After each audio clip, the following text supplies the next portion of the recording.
大家好，今次會同大家睇下10月6號星期日嘅沙田日馬賽事，總共有10場。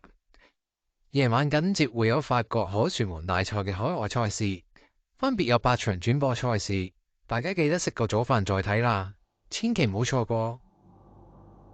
睇睇今期有邊2場賽事同大家睇下先。先嚟揀到第2場5班1004米草地南丫島讓賽。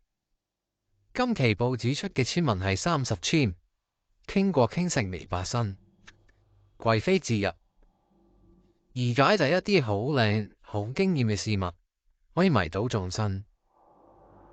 先選2號勁進天下，大家都知賽馬。另外一啲好靚、好驚豔嘅事物，令我諗到美若天仙嘅事物，好似仙女下凡，或者係嫦娥奔月呢啲故事。所以再選會要3號呢隻鼓浪非凡，解當中非凡2個字。最後同樣要我諗好靚嘅事物有呢隻6號嘅朗日雪峰。諗起雲南嘅玉龍雪山，同呢個名朗日雪峰好匹配啊！唔知大家有冇去過雲南嘅玉龍雪山呢？不妨喺下邊留言分享下。你可能會問可唔可以選馬達峰？大家同樣都係風，咁大家再睇下排位表啦。當中係有一隻精明選擇，所以要我2選1嘅話呢，我就會選呢隻6號嘅朗日雪峰，感覺上係比較匹配嘅。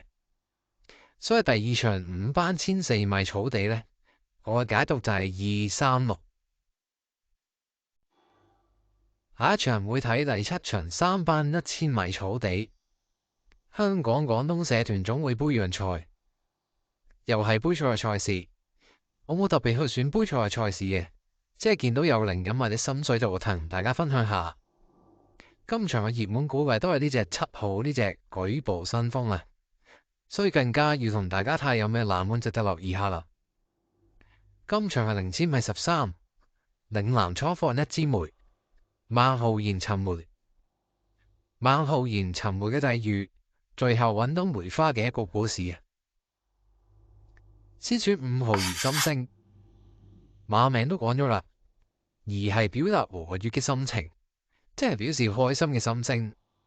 試問喺尋梅嘅情景，到最後真係揾到，又點會唔開心呢？孟浩然喺尋梅之後，將梅花花瓣放入酒中去飲，對應嘅就係12號呢隻嘉應喝彩。解嘅就係對應學呢一個動作。至於簽文呢一句呢，嶺南初放1支梅，就係表示尋梅結果得償所願啊。所以14號心想事成就好貼題啦。所以第7場3班1000米草地，香港廣東社團總會杯讓賽，我嘅解讀就係5、10、24呢3隻。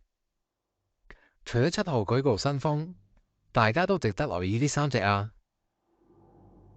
今期10月6號星期日本地賽事就分享到呢度，我哋下條海外賽事片再見，拜拜。